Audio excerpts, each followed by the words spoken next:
Good morning, everybody. It's Jeff Goldberg for the Sales Pro Network. If you have not joined us before, I'm a sales coach and trainer. I work with both individuals and organizations internationally to help them do one thing and one thing only, increase their sales. And I founded the Sales Pro Network, I think it's almost 5 years ago now, to elevate the profession of sales, to give salespeople, and I mean salespeople who professionally sell or anybody who has to sell as part of their job, to give them a place to learn, to network, and to earn. And if you've joined us before, you know that every Friday at 10 a.m. Eastern, I either do a training or a live interview with somebody who can add value to the profession of sales. And today's no exception, my friends. Before I introduce today's guest, who you can see eagerly waiting to say hello, I just want to point something out. And I think I touched on this briefly last week.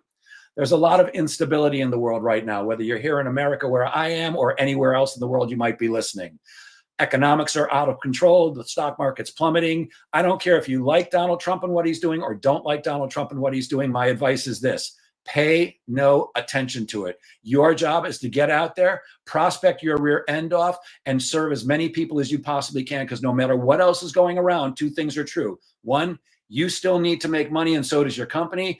And two, there are prospects out there who need what you've got right now, no matter what the outside situation is. So put on your blinders. If you've ever gone to a horse race, sometimes they wear these things called blinkers or blinders, so they're not distracted.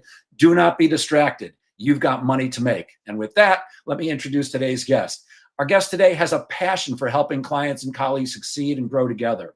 He's got a proven track record, a long one, in creating cultures that inspire people to lean in and accelerate. He's a cross-platform leader. He's a team builder. He's a coach. He's a sales trainer and a digital expert. Please welcome today's guest, Todd Moskowitz. Good morning, Todd.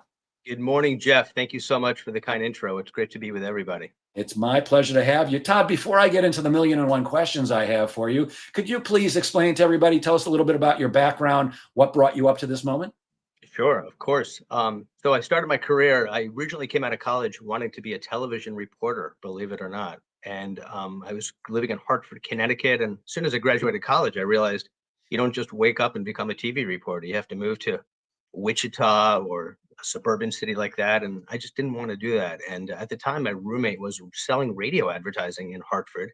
And and suddenly he realized I was looking for a career change because I knew I wasn't going to be a TV reporter right away. And so I started my career selling radio advertising in Hartford, spot radio, talking to local businesses, and it was a great stepping stone because when you're selling radio, you're dealing with regular businesses and you're learning about businesses and people and their challenges. So I couldn't have imagined a better way to learn sales and human skills, so to speak. And eventually moved down to New York City, which was to working to 1010 Wins, which is one of the most exciting moments of my career.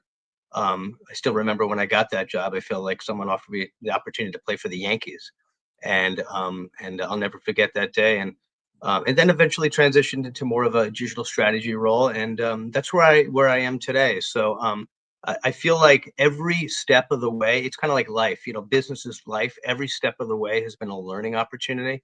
And while some were easier than others and more enjoyable than others, no career step thus far has not yielded learning opportunities, helped me to be a better human being in life and in business as well. So now here I am on Long Island, and thank goodness things are going well.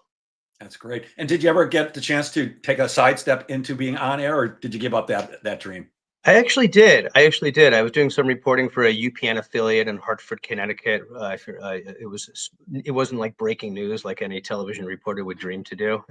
But doing a couple of non-live shots, but more what we call news magazine shows and packaging stories and working with photographer and watching myself on TV. It was definitely a great experience. But TV is a hard industry. There's just so much that goes into it beyond just the glamour of being on TV. And when I transitioned into radio sales, I was working for a news talk station. So that was a great way to take my passion for news and information and broadcast and parlay it into sales. I mean, sales is a tough business, and simply selling something you don't love is difficult. And so the fact that I had the opportunity to sell my love for broadcast journalism and news and information and carried it over into news talk radio, arguably was why I was able to be successful at it. That's awesome. Yeah. I don't know anybody who went to school and said, I want to become a salesperson. Almost nobody goes into sales on purpose. In fact, most people go in by accident. Well, there's nothing else to do. I'll take this job for a while and, then I'll get to what I'm going to do. But people who come in typically find, wow, it's not the easiest job in the world for sure, but it is a great way to have an unlimited opportunity to earn, especially if you don't have a particular talent. I can tell you that I've been in sales my entire career, which is 50 years, except for a very short stint where I decided I've had enough of sales. I've had enough of the ups and downs. I can't take it anymore. And I actually went to work for Air Canada in the reservations department. Huh. After 2 weeks of training, they sat me down on the, with a little headset on, sitting at a computer terminal. And I took my first couple of calls and they said, if you don't have anybody on the line at the time, you're welcome to talk to the person next to you. But as soon as you get one, get back to business. So I have a little break and I turned to the guy next to me. I said, how do you get a raise around here? And he said, well, after 3 months, you automatically get a raise. I'm like, oh, that's cool. How much? He goes, 25 cents an hour. I said, well, what if I do a great job? And he said, 25 cents an hour. I said, what if I do a crappy job? He said, 25 cents an hour. I raised my finger like this, which meant for a supervisor to come over. A supervisor walked over and said, I quit. I can't do this. I'm going back to sales. And I immediately left and I've been there ever since. But let's talk a little bit about sales, Todd, because that's what this show is about. You've been in sales a long time, just like I have. How do you see the sales process having evolved? What's actually shifted, and how does that shift impact salespeople on a day-to-day basis? Yeah, I remember it shifted in a lot of ways. It shifted significantly. In other ways, it hasn't shifted that much. Where it has shifted, from my perspective, significantly is there's a higher level of expectation than ever before. From the client per se to the salesperson to have somewhat of a knowledge and understanding of their business. I feel like when I started the business, as we all started at one point, it was perfectly great to just ask wide open exploratory questions. And I still think that's the case. And clients like that. But there's a certain, because of technology and the ability to research, I feel like clients now more expect us as salespeople to have a certain degree of intellect and knowledge and expertise, not only on their business, but about their industry in general. So I think that puts a little bit more pressure on salespeople to exercise preparation as to what they do. And I'd love to talk more about that. But part two of that, what hasn't changed is, we're still human beings. And, while the world has changed tremendously, human to human, there's nothing valued more than building rapport and being able to build an emotional connection and with a human being in life and in sales is what happens. One of my colleagues often says that a lot of people do what we do, so customers generally buy from the person they like, and that is universal. That will always be the case. And that's probably arguably the easiest thing to forget, because when we're pretty much half robots at this point, given all the technology we have, the easiest thing to, it's easier to be more efficient. It's easier to be more sharp. You can have someone write your something write your content for you, but there's no training on how to build rapport. That's a human effort. And thank goodness it's still a valued one. And it still goes a long way in my perspective all across the board.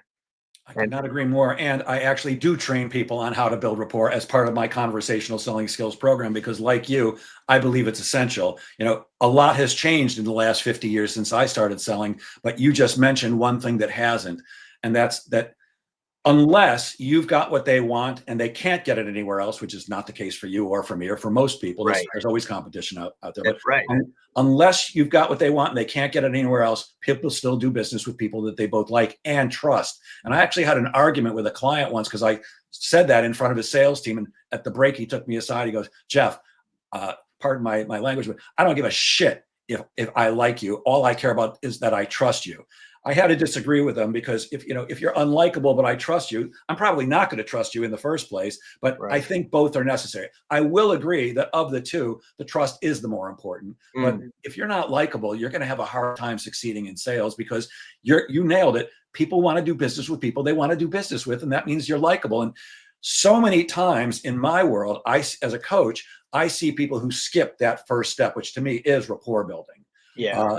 I think there's a very easy way to do it, especially in B2B sales. But I think so many salespeople take a look at, all right, I got to bow down to the almighty customer, thank them for their time, and get right to the point because they're going to kick me out of their office. Well, Yeah. if that's your thinking, then first of all, you're going to communicate to that to them, even if you're not saying the words, and they are going to rush you out. Me Yeah. personally, I'm not rushing out of anybody's office, and if you're willing to kick me out after 10 minutes, which has never happened to me, then I haven't done my job properly. And I'm certain that it's different in your world than in mine. When I'm selling to a VP of sales or a president or a CEO selling sales training, my first appointment takes 90 minutes. And the first 15 is just us chatting every single time, maybe 10. It depends. But without that rapport building, then all they can go on is, here's what my product or service is, here's how it's like or unlike everybody else's, and here's the price. So I'm with you 1,000,000%. I do want to ask you something else that you mentioned, and that's research. And today we do have a great ability that you and I didn't have when we first started out to get research. With regards to prospecting, how much research, if any, do you think people should do? And there's two philosophies. One is do as much research as you possibly can so that when you can have a more intelligent conversation with the prospect, but that takes time. Or do little or no research so you can make more calls, send more emails, etc. What's your take on that? Yeah, I think it's that's a good question. I think it's a healthy balance. A certain degree of research is important so you can speak well on your industry and on our business. But I feel like as you become, one of the most effective ways to be successful in sales is to focus on verticals, like industries of a specific sector per se. So purely as an example, if you're calling on 20 different clients that do the exact same thing, often the less research needed is necessary, and that's good. That's a huge time saver because you become an expert on that industry. But in general, I think research is good. Depending on what the type of research is going to be different based on what type of sales sector you're in, of course. So I think it's important to know, a couple of components of research. Number one, who are their core competitors? What you perceive to be their strengths and weaknesses. And also very individual research is important as well. Like going back to rapport, if I'm going to come in and present to you, I wouldn't want to only know about your company, but you as a person. What's your history? Where have you worked? Who do we both know? What does LinkedIn tell me that I didn't know, even on other platforms? And that's a key research. So that's where research is helpful. There is such a possibility from my perspective as too much research, analysis by paralysis, doing a ton of research and doing all your homework, but never actually moving the needle and saying, yeah, you know what, I've been trying to call this prospect for 5 days, but I'm just looking up one more detail. That I tell a good chunk of my sales team to say, you know what, you're not going to make a fatal mistake just by building rapport. Having 80% of the facts as opposed to 100 is more than enough to go in, do your job, make an impact, and build credibility. So too much could be a problem too. Yeah, for me, I believe in a little bit of research before reaching out, but not that much, if any. Excuse me. But before I go on a sales call, I'm certainly going to do exactly what you said. I'm going to go to LinkedIn. I'm going to check them out. And we have tools today that you and I didn't have when we started out. I can Google your name and your company and find out all kinds of information. Oh, Todd Moskowitz, he got a DUI last year and they took away his car. Well, I probably am not going to mention that. Oh, he's giving a speech at don't look nervous. Todd didn't really have a DUI. I'm just making that up, gang. Thank you for clarifying. Yes, exactly right. Oh, he's giving a speech to an association next month. Maybe I'll bring that up. But you can find all kinds of great things. And our mutual friend, Ellen Lefkowitz, says business is personal. So, of course, she agrees. We should be establishing rapport. As we move. And one more point to that, if you don't mind me saying, Sure. I feel that data-driven insights is a great tool, but it's important to realize the data-driven insight is not going to go in and close the deal for you. So that's where research could be challenging by slowing you down. So I just want to add that as well. Back to you. No, you're right. Look, I think the thing that's going to close the deal for you, me, or anybody else are really two things. It's the relationship you build with people, and it's the value that you can deliver. And if you can't clearly establish that rapport and then communicate that value, that's why salespeople walk out going, why didn't I get that one? You skipped one or the other, because that's what people buy: relationship and value. Sure. Even with companies like look, a company like Apple, Nike, people are buying a brand. But in people who sell like what we sell, I used to work for a sales training company before I opened my own. people weren't buying the guy who owned it. He's the name that got me in the door because he was a famous guy, but they were buying Jeff and Jeff's ability to deliver his program. So it does come down to that personal relationship. And you and I both agree, I know, that we're living in a very fast and ever-changing world, especially in the sales environment. And have you seen a rising, say, a rising call or expectation for expertise? In other words, do you see a growing expectation for sales people's product knowledge? Yes, I do. I do feel that there's a higher level of there's very much a higher level of expectation for people to understand their business, and I think it's across all sectors. And I think one of the reasons why is because I think consumers are smarter than they've ever been before as well. And if nothing's worse than being on a sales call and your prospective customer knows more about the business than you do. And I'm pleased to say I don't remember that happening for me in quite a long time, but if you walk into a car dealership, customers know exactly what they want more than ever before. And anyone who sells cars, I've never sold cars before, but I know I network a lot, and anyone who sells cars will tell you by the time somebody comes in, they've got a pretty good understanding of what they want and also what they don't want. So if you've got a buyer that's in the lower funnel, right, closer to making a decision per se, you have to have expertise to help guide to either close that sale or help lean them in a different direction if you think that's right for the client. But yeah, I do think that in our industry per se, and a lot of other industries, it's becoming a lot more technical. It's so as a result of that, salespeople are under more pressure to be knowledgeable. And there's a lot of technical oriented sales jobs out there, a lot of SaaS jobs out there, software type oriented sales, where technological data services, and the job descriptions for a sales job today are often different than the job descriptions from a while back, a long time ago, based on insights and having software experience and CRM experience and things of that nature. So yeah, I do think that's changed. It's put more pressure on all of us to be better. Yeah, very well. I almost said very little, but there are many things that could turn me off about a salesperson and the way they're selling me. But one of them is certainly a lack of product knowledge about their own product. One of the things I do, and I don't know if I've ever mentioned this on this program before, but besides doing sales training and coaching, I do outsourced or fractional sales management, where I become the sales manager for a company on an outsourced basis. And one of the things I often have to do is recruit and hire salespeople. And I was talking to a young woman just yesterday, for one of the job boards, which I won't mention because I don't want to embarrass them or her. Lovely young lady, had already purchased one product from her, and I wanted to purchase a higher level, and also had a question about how to use it. And I said, well, how do I do this? And she goes, hold on, let me look that up. And I could hear her typing, she's Googling how to use her own product. And I'm like, no confidence there. And then I had to, I wanted to upgrade from one level to the next. I said, look, I just bought this 7 days ago. How much to upgrade? And she gave me this long, complicated explanation, which made no sense to me whatsoever. And she said, why don't I put it in writing and send it to you? I said, that'd be better. Maybe I'm just not hearing you correctly. Didn't explain it clearly again. I wrote back saying, I'm sorry, I still don't understand. Here's what I think it should be. How is it this number? It was just crazy. She's prorating this and doing that. And I went back and forth 3 times with her. My last communication was, if you can't explain that, look, I'm a member of Mensa. For those of you who don't know, it's a society of people who are fairly smart. I'm a member of Mensa. I'm not dense. I'm not understanding what you're talking about. I just want to know why it's this and not this. If you can't explain it to me in one more back and forth email, let's just forget the whole thing. So she's blowing a sale for herself because she can't communicate clearly. So I'm with you a million. We are, as salespeople, we are communicators. That's our job. How do we effectively communicate with people? How does effectiveness of our communication when we're talking to prospects, how does that impact our success in securing the first meeting, certainly? And what can we do to increase the chances of getting that meeting? Yeah, I think communication is one of the most important components of the entire sales process, from thought to finish, from before you even from when you pick up the phone or when you stop in, all the way to when you close the deal.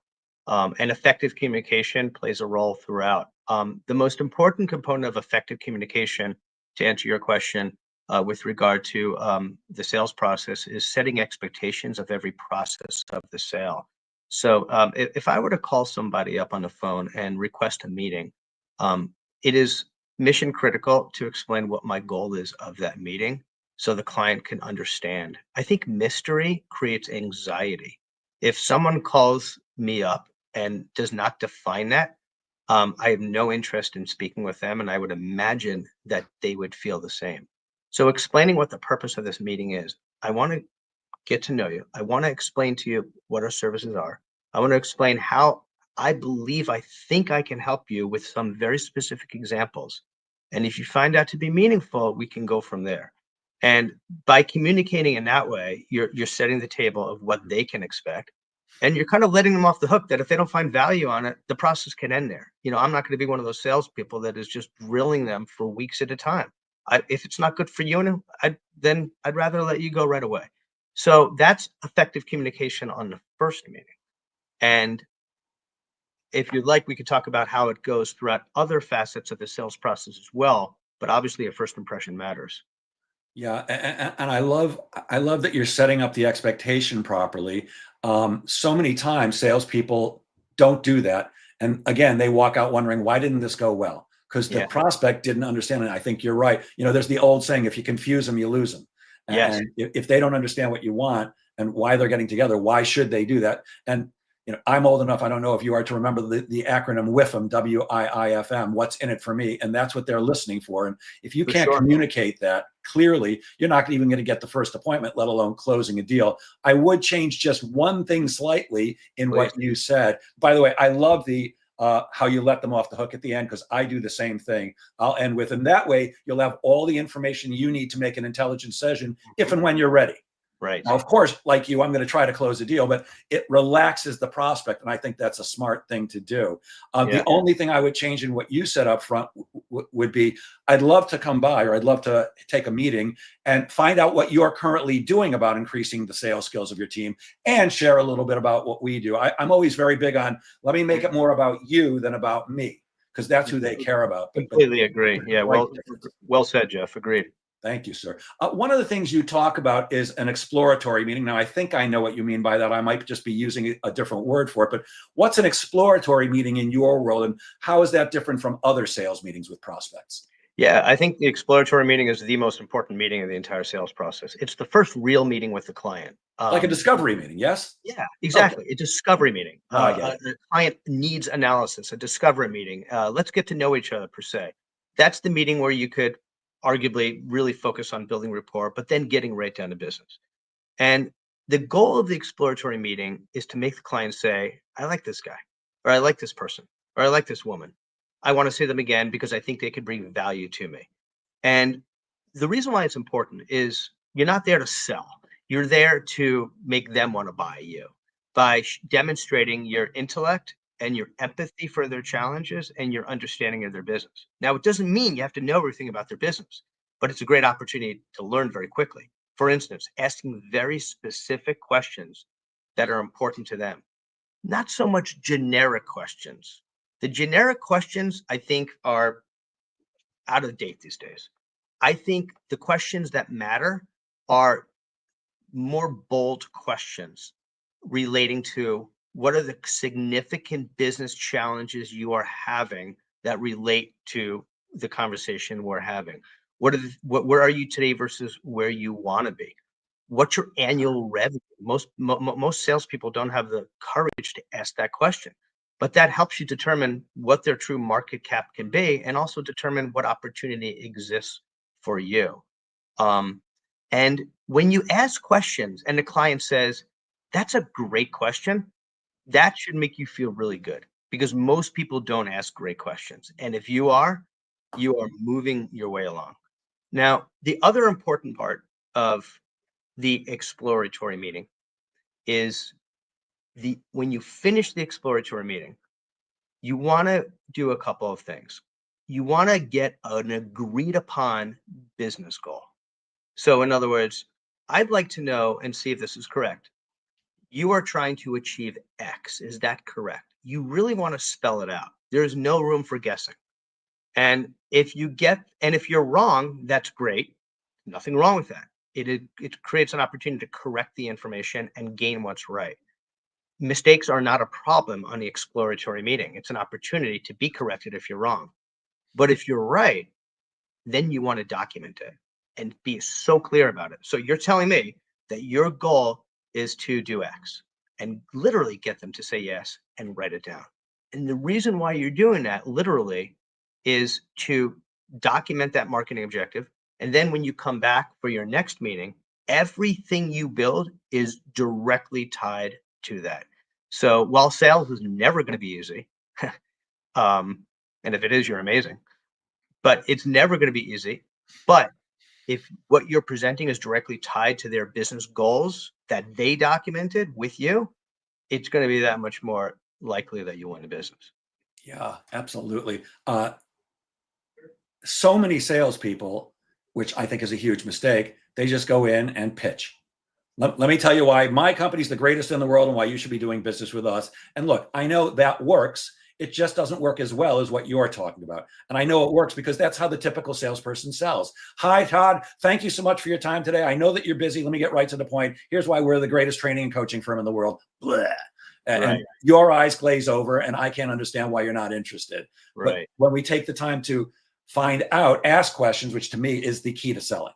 It's not Sure. about your presentation. It's not about your closing skills. It's about your question asking skills, your listening skills, and your storytelling skills. But one thing you said really resonates for me 1,000,000%. And so many times I see people just aren't asking, what is it they're really trying to accomplish? Because Right. that's what they care about. They don't care about that you have to pay the mortgage or the car payment or anything else. They care about themselves and what their goals are. And I call that a future-based question. And Yeah. I will never leave a first meeting without asking at least one of those. And in my world, it would sound like this. So I forget, your title is VP of Sales, isn't it?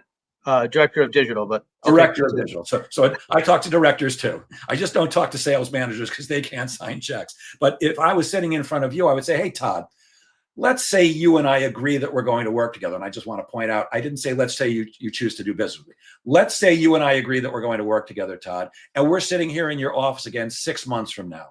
What would have to have happened in the last 6 months for you to say to me, wow, Jeff, I am so glad we decided that we're going to work together? And then all I have to do is the most difficult thing in the world for salespeople, which is shut up. And you're now going to explain to me exactly what you're looking for. Well, Jeff, I want my people to get more appointments with decision makers. I want a shorter sales cycle. I want them to close more business. I don't want them to close profitable business. Now, I'm mentioning those because those just happen to be the things that I do for salespeople. Yeah. But if this was really a sales call and you said that, in my mind, I'd be going, ding, ding, ding, ding, ding. This is great because I'm going to tell you, here's how I'm going to help you do that. But without asking a question like that, you're flying blind and you're pitching what you've got and hoping that it fits in with what they want. Right. Absolutely. I believe that if you ask the right questions and listen actively, your prospect will tell you everything you need to know in order to help them choose to become your customer. Let them do the selling. Mm-hmm. Let them do the selling. That's exactly right. And suddenly you're not selling; they are buying. And you hit jackpot on that when they lean their chair back, and suddenly they don't care about the 5 other people that are waiting to meet, and you're in there, and you're exactly where you want to be. And now you're talking about more than just what you want to sell, but about their business in general. And suddenly you're on their speed dial when they need things. And that's when you've really, really made it. And while it's good to establish who you work for, I mean, and I failed to mention that you still want to establish who you are, the nature of your company, an elevator pitch, how long you've been there, how you can offer value, how you drive success, but then immediately shift to them, and it makes them feel concrete about that relationship. And not only because you're going to increase the likelihood of winning the business, you're going to get referrals. And before you know it, they're going to say, this is just the start of our working together, and we're going to do so much more. Yeah. And then you're not selling. Then you're a trusted guide who happens to be making money. You're serving, you're helping. Yes, exactly right. And by the way, I also love what you said about when the prospect says to you, that's a great question. You asked the right question. That's what I live for. Wow, that's a great question, Jeff, because you're making them think now you can become a trusted advisor as opposed to just a seller. And Justin Tittle says, sellers have the questions, buyers have the answers. Beautiful. Love it. Love it. Justin. I'm constantly asked for training on how to close the deal. That's the call I get all the time. Jeff, come teach my people how to close. Yeah. Now, I know what they really want. They want more closed business, but they think I have magic words that are going to close the deal. In fact, I'm in a group on Facebook that's for salespeople, and somebody posted just yesterday, who has the words that close every deal? I want to know the magic words. And I wrote, nobody does that. Nobody has those words. Here's Right. what I suggest, but nobody has magic words that close every deal. And here's the other thing I believe.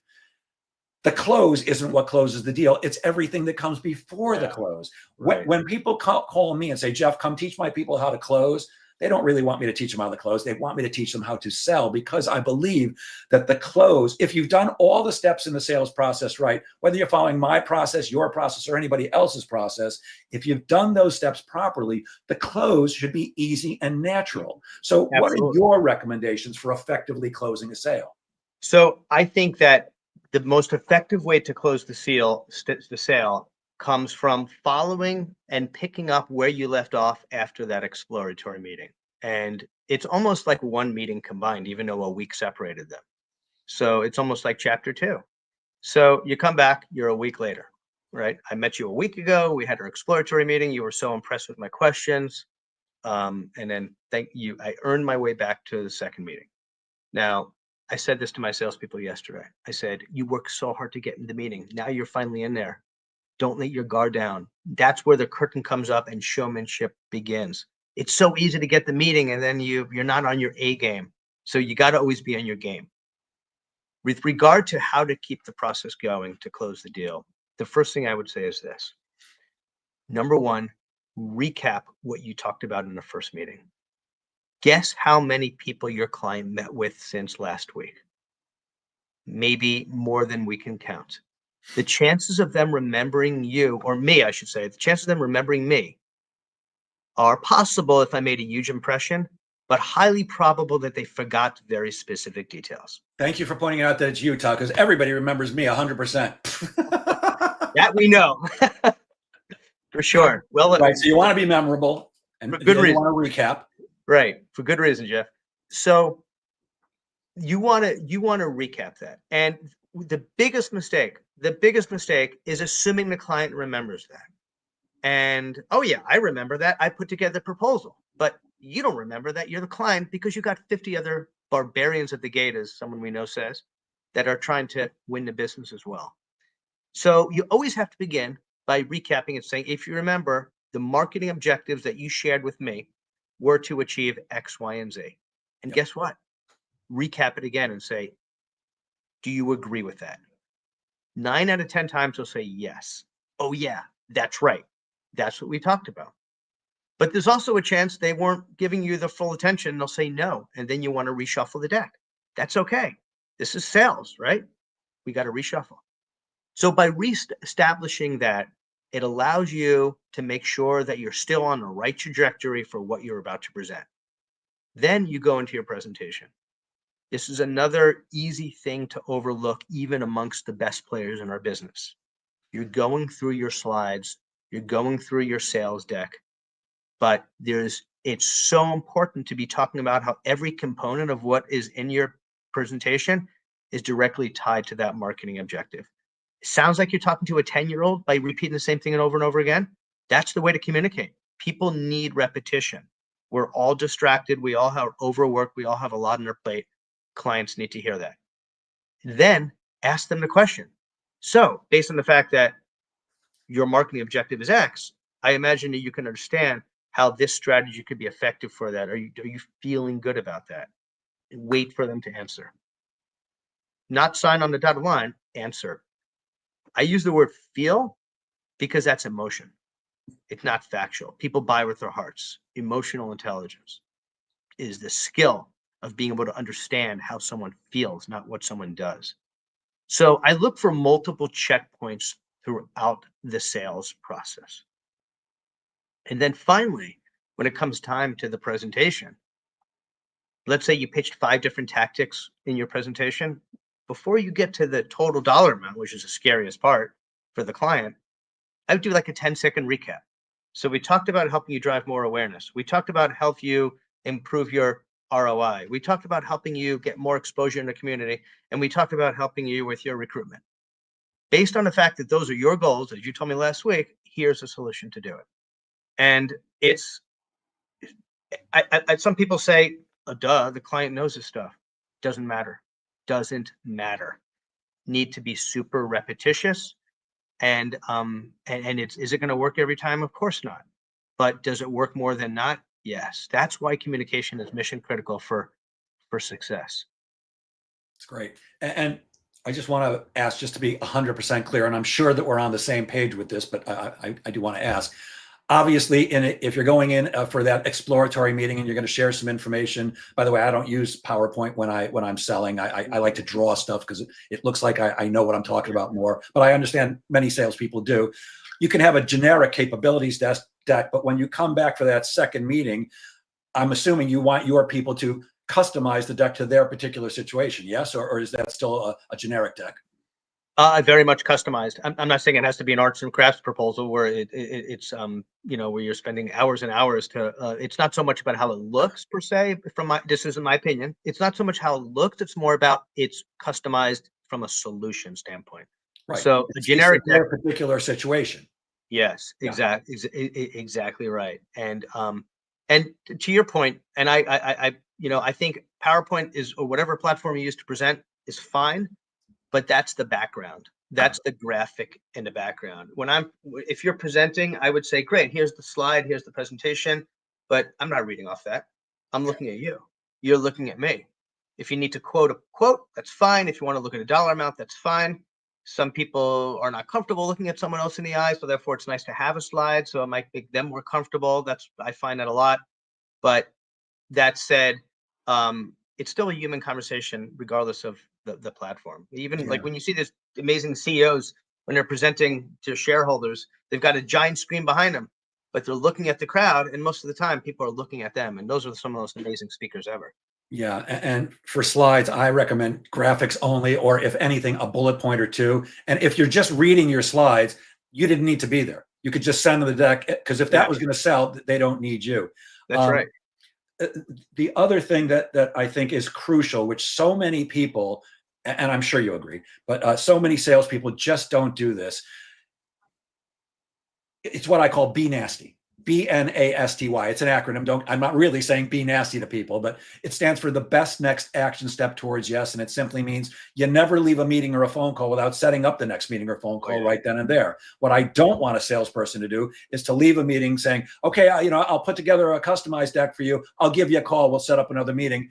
It's hard enough to get that first meeting in the first place. Now you want to play phone tag with them some more.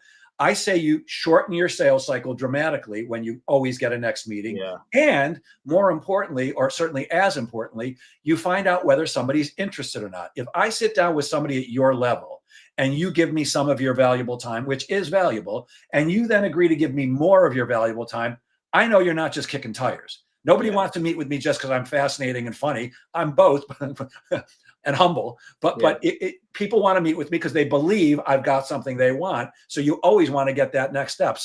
If I say, hey, Todd, can we get together again next Tuesday and I'll share my ideas with you? And you go, just give me a call. I know you're not that interested, because if you were, you'd agree to that meeting. Yes? Absolutely. My sales staff is so good at that. And I'm always impressed by, we're very lucky to have a very talented group of individuals that follow a lot of the basics when it comes to that discipline. And it's so important. And some clients say, of course, let's do it next week. And other clients squirm, but then they commit to it. But it's so important. Otherwise, it could be months before you see the client next. So yeah, you're busy, they're busy. People play phone tag for days and sometimes weeks. It's crazy. We've got a question for you. Ellen Lefkowitz wants to know, Todd, what do you suggest if the prospect says, just tell me what this is going to cost me, and they don't really want to see your deck, or they want you to fly through it? How do you handle that when they start out with what's the price, or just get to the point?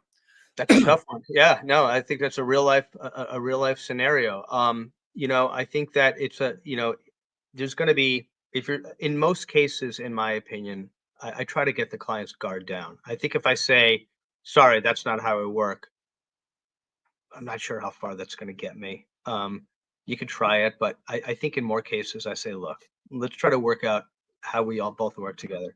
I could theoretically price this for you. I could tell you what it is. Of course I can do that. But that would not allow me or to provide valid points as to what the nature of the opportunity is. And therefore you would not be able to make I wouldn't say smart, but an effective executive decision on what I'm offering and how it sets us apart and how it's going to help you, because the pricing could be variable. There's a lot of nuances to this. I can send you a price. It could be more than that. It might be less than that. Let's talk about you, how it could impact you, and how this could help make you money. It's not about what it costs you. It's about how much it's going to help you. Now, I'd say 8 out of 10, 7 out of 10 will be like, "Oh, I kind of understand that." Some people are just not going to give into that. And that's sales. Anyone who sits on this podcast and says it's always going to work, I don't think that's true. It's never always going to work. Um, but we try to avoid doing that, because then we're not able to consult and explain and nurture the relationship. Correct. 100%. Yeah. First of all, if you've established rapport up front properly, like you suggested before, and like I suggest, most likely they're not going to do that, because that would be rude. If what we want is them to start thinking of us as a friend.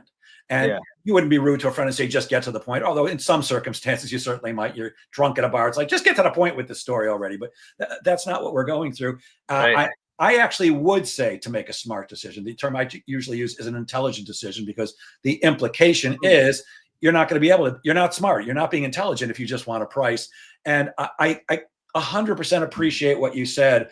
I'm old and cranky, so I would actually confront people if they said that. Now, it doesn't happen to me, but my answer would be, look, if all you're looking for is the price, I'm not your guy.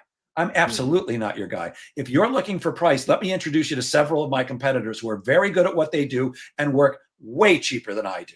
But here's what I know, Mr. Prospect. You're not looking for the cheapest price. What you're looking for is the best possible training you can get for your team at a price that you feel is reasonable and that you can actually afford. And once we have a conversation and I know exactly how I can help you, if I can, then I can give you an exact number. And that way you'll have all the information you need to make an intelligent decision whenever you're ready. So I don't know if I would have done that when I was starting out in my career, but at this point, 50 years later, I am old and cranky and I have no patience for anything. So I'll just say, I'm willing to get to the point. We call direct sales. That's really face-to-face sales, but I call it being direct. I'm not looking to beat around the bush with anybody. I'm not looking to waste your time, but more importantly, I'm not looking to waste mine. I care about my prospects' time, and I certainly care about my clients' time, but you know whose time I care about more? This guy right here. And if all you're interested in price, I'm never winning the deal. Yeah. I'm not cheap. I'm very good at what I do, and I'm worth every penny. Now, by the way, I'm not the most expensive trainer you can find. I know guys that are a million times more expensive than me, and a million people who are way less expensive. But it's knowing what your prospect is really looking. They're not looking for the cheapest advertising. They think that. See, here's the thing, Todd, and tell me if you think I'm wrong. Everybody thinks they're looking for the cheapest price. The prospect thinks they're looking for the cheapest price. The salesperson thinks they're looking for the cheapest price, but they're really not. Because if they were, everybody would be driving 1980 Honda Accords. You can pick one up. I probably for $1,000 these days. I used to say $200, but maybe they're $1,000, maybe they're $2,000. But people buy $110,000 Mercedes Benzes. Why? Because they see the value. Yeah. No, am I wrong here? 1,000. Yes. People absolutely. People see the value if it's communicated right, like you would communicate to them. Value over cost is a big difference. And the other route I think you could take with that is if someone says, just send me the price, if you're comfortable enough doing it, say, you know what, let's talk for about 15 minutes right now. As long as I have in the phone, you can do if you know that you're never going to hear from them again unless you give them a price, let's have a needs analysis right now. Let's get down to the brass tacks of your business goals. Some people just like to fly and let's now or never. And well, I think Ellen's question was really about you're actually on an appointment and they want you to just fly through the whole thing and get to the price. I would actually stand up and say, look, if all you want is the price, I'm wasting your time. Yeah. And I'll leave right now. I don't want to waste any more of your time because that's not what you're really looking for. So should we have a conversation or should I leave? And if somebody ever said you should leave, I'll go because they're definitely not buying from me. Yeah. And by the way, not only are they not buying from me, that's not who I want to do business with. one of the things I'm very big on is having an ICP, an ideal client profile, which for those who aren't aware is a list of what are you looking for in your best client, not just what they're looking for. Because if you don't know what you're looking for in a prospect and a client, you're not going to recognize it when it shows up. You're not going to be able to prospect to it. And I have a very strict set of definitions for here's my best client. And I'm not looking to work with anybody who's not. And I'll give you a couple of very quick examples. One, if you're not going to be fun to work with, I'm not interested. And I'm not kidding. Again, I'm at a late stage in my career where I can afford to turn down business. Plus, I prospect consistently, so I don't need any one deal. I can afford to walk away if you're not going to be fun to. If I think you're going to be a pain in my rear end, I'm out. I don't have time for it. If you're not going to pay me exactly what I ask for, because I don't negotiate my fee a penny. I do teach others how to negotiate, and I understand in the real world, many people do. I don't negotiate my fee a penny. You're not going to pay me what I ask for? You're not my prospect. You're not going to pay me according to my terms, which are I get paid up front. By the way, Todd, that's not how most people in my industry work. Most people get half up front, half at the end. Not me. You don't want to do any of that stuff? You're not my ideal client. I'd rather you don't waste my time. So that's where I come from. You talk about some underutilized resources in sales. What are some of the most underutilized resources that salespeople just aren't taking advantage of? I think that some of the most underutilized resources are resources that that customers could really relate to. Case studies is a very important one. It's being able to show a client an example of how we or you or me have helped another client either in your space or similar industry with a real life example. That makes it believable, especially if it's a product that they're not familiar with. So case studies are great. It's believable information about how you can help them. Another example of a real life resource is actually examples of work. I'm not saying go do free work for that specific client, which is a real thing in our industry. Sometimes it's been known at the top of larger companies to take advantage of vendors to do that. So I'm certainly not suggesting that, but examples of work for another client, whether it's a competitor or not so much a competitor, but another industry. If you're presenting if you're presented work to one hospital in Texas and now you're presenting to a hospital in New York and you want to show actual work that you've done for them, it shows that that you working with them is not an experiment, but it's a proven success. And then I'd say the third underutilized is leveraging data. In other words, analysis of their business, which is going to vary highly variable from one industry to another, but being able to essentially take an X-ray per se of their business strategy and being able to point it out to them. Now, here's where you can go wrong with that.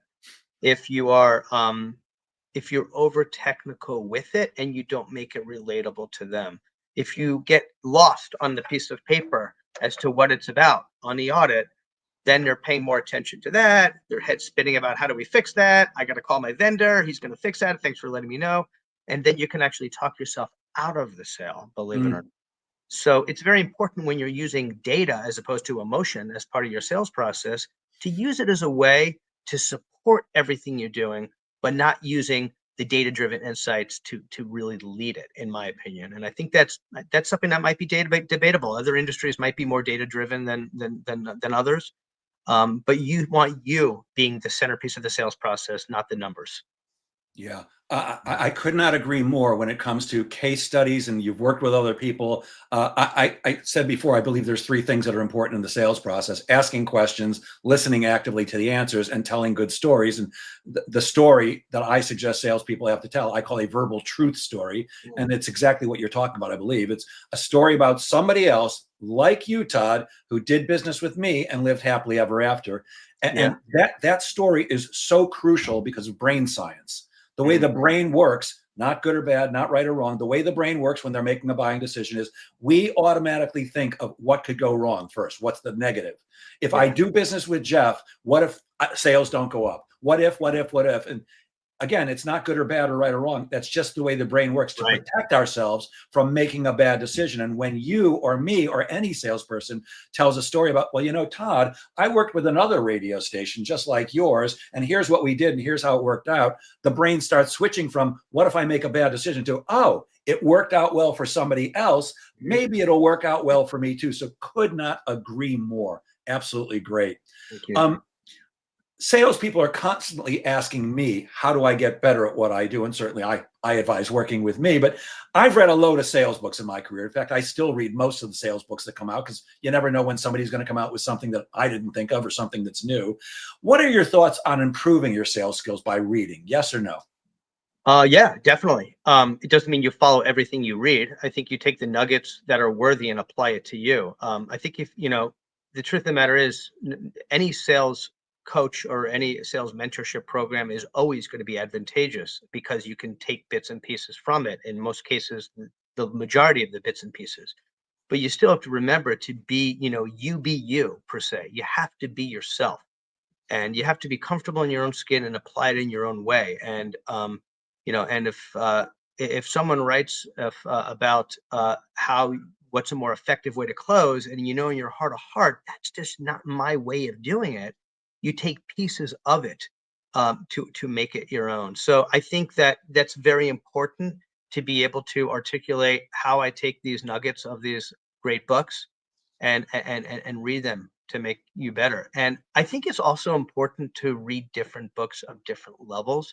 Some books that are obvious books, like easy reading about how to be better in sales, and other books that are maybe above your level or above my level, because it forces you to be better.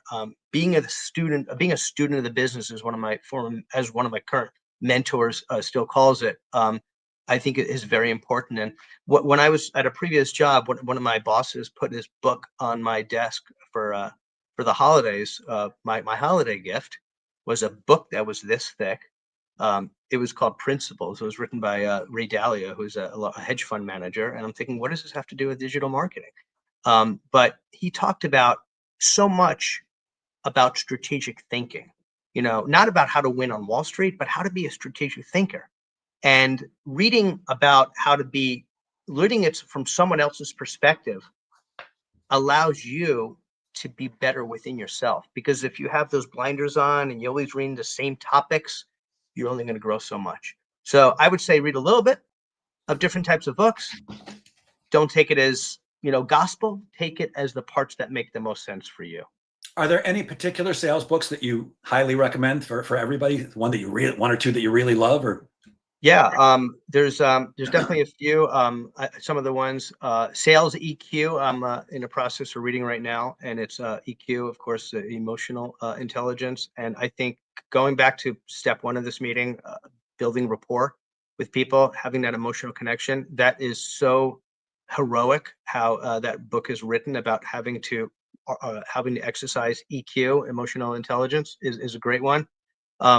There was a book called The First 90 Days that one of my sales managers once gave me after giving me an opportunity. It's about how to make it count in the first 90 days to be successful. It could be for a manager, it could be for a sales executive, it could be for an intern. It's very applicable knowledge about the balance of making quick decisions, but thoughtful decisions. Doing both of those at the same time is not always easy. That was a great book as well. And numerous other books as well. And but obviously it's a time balance. And I'm also reading a book right now called Make Work Optional, which is it's actually about a financial investor. But the reason why I love that is because he teaches you to be so successful that work is optional. And while that's not the purpose of this discussion, the reason why it's great is he teaches you how to love your work. And he says, hey, if you're successful, you only have to work if you want to work. And that would obviously be a dream for everybody, for that matter. That should be the goal. It should be the goal. And I it don't made have me enough think, money so that I only work if I want to work and I don't have to. and then exactly. And then it made me think, you know what? What if I were to work right now? I have to work right now. That's for sure. But if I treat it like I'm working just because I want to work, then my job is more fun. And it feels more like a sport as opposed to a job. I've beaten that thought into my children who are 23 and 22. Work hard when you're young, get rich so that you can decide, I don't want to work anymore. I can do whatever I want, or I want to keep working because I want to, because I love what I do, but have that choice as opposed to being 60 or 70 or 80 years old and, having to work at Walmart. And there's nothing wrong with that if that's what you have to do, but I'd rather that my children don't have to. So that's a great philosophy. Yeah. And for the record, I do have to work, but it's fun look at my job as a sport because it makes me want to be better. And that's very rewarding, which equals fun. Yeah, it's great. I know you consider personal care to be the unsung secret to sales success. What aspects of personal care impact your sales success? Yeah, I think personal care matters so much when it comes to sales. In two components, publicly and privately. On a public standpoint, how you present yourself in front of a client is so important. It doesn't mean you need to wear a three-piece suit or look like Don Draper on every sales meeting. Wouldn't that be great though, right? But it comes down to the slick I didn't hair get and that everything, one. right? Yeah. I can do that with the hair. But how you present yourself, I think, is a case-by-case decision based on the client. Some clients you want to wear a suit. Other clients, a golf shirt fits. As long as you're dressed professionally and respectful to that specific client. Someone once said to me, you always want to dress to cater to that client, but be a little bit more well-dressed than them. So if you're meeting the guy in the scrap metal yard, you don't need a suit, but you want to look respectful.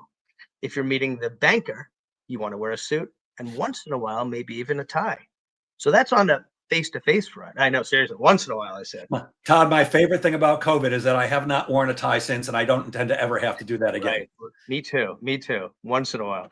Um, and then on the personal front, I think that self-care is so important.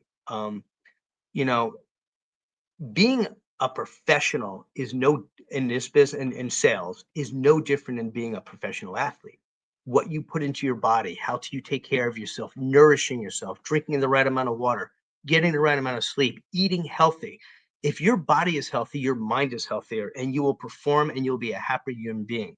And working out, I run and I bike. I bike indoors and I run outside, and I'm a tennis player as well.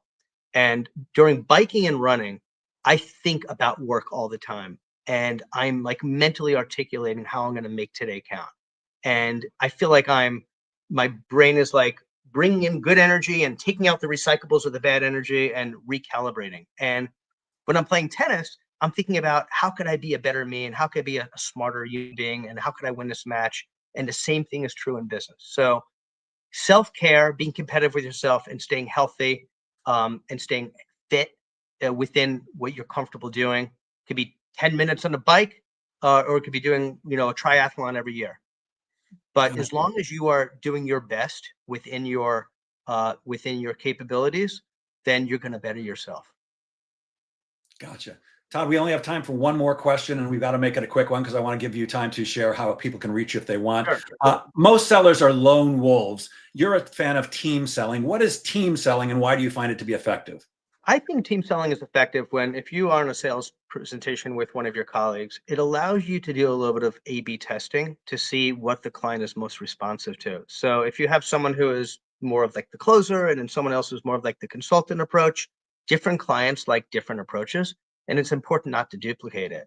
So that could be true with two salespeople, to a sales manager, two sales managers. It could be true on a sales manager and a salesperson. I think that's underutilized. If you have a sales manager and a salesperson both on a sales call, often it's assumed that the sales manager is going to take the lead and the salesperson is going to watch. I think more of like an A/B test to see what the client responds to opens up more opportunity to see what's going to resonate well. And that legitimate conversation between two people on the call in front of the client, maybe even debating what's the right strategy in front of the client, shows that you're authentic. It's not about just some slick scenario. Hey, we got the best opportunity for you. It's about let's put our two brains together to come up with the best play for you. Yeah, the one thing I'd like to point out is that when you are team selling, and I've worked with companies that have salespeople and sales engineers and sales managers and salespeople, you have to do what I call the dance, rehearsing it in advance. I'm going to do this, you're going to do that. What you don't want to do is, both be talking at the same time because the prospect's attention is split and they don't know who to listen to. So That's the only thing I'd add in. And we are out of time. So before we go, Todd, I'm going to share my screen. Could you tell people how to reach you in case they're interested in digital advertising with you or they want some sales training from you? Yes, of course. The best way to reach me, you see my cell phone right there. It's 917-557-0977. So you can text me or call me if you have any feedback or questions or you want to schedule a meeting. Additionally, we are a digital services company called Ferocious Digital, which is the digital services company of Townsquare Media, which happens to own and operate radio stations on Long Island as well. So If you know someone who needs a digital service audit, or if you want to know if your company could improve the digital strategy, my email address is todd.moskowitz@get, that's GET, ferociousdigital.com. Text me or call me or email me, and if I could be of assistance in any way, sales training or digital marketing or just to network, I'd be delighted to hear from you. I love that name, Ferocious Digital. And that audit you talked about, is that a free audit or do you charge for that? It is a complimentary audit that we would be more than happy to provide. This will help you or your business or the business you work for get an understanding of what's your current digital strategy. Could it be improved? How's your website perform? Are you able to be found in search? Do you have a good optimization strategy? How's your social media strategy? Do you have a good branding strategy, or do you need a brainstorming place? So whatever you need, we got it within that scope of work. Brilliant. I'm assuming people can find you on LinkedIn. Yes, of course. Yeah, Todd Moskowitz on LinkedIn, and would love to network and meet anybody who who wants to network or needs help. Great. You want to give out your phone number one more time, please? Sure, it's 917-557-0977. Todd, I can't resist pointing out what you just did. Everybody, did you hear how slowly Todd gave his phone number? So most times people give their number like this: 516-608-4136. I can't write down my number that fast, and I know my number. So especially if you're leaving a voicemail, please go slow, just like Todd did. That was brilliant, as was everything. Thank you for sharing your brilliance so generously, Todd. I truly appreciate it. It's an honor. I choke at the end. And as I end every episode, please remember, gang, sales is a game of making things happen. So get out there and make sales happen. Have a great weekend, everybody. Have a great weekend, Todd. Thanks again. Thank you. Thank you so much.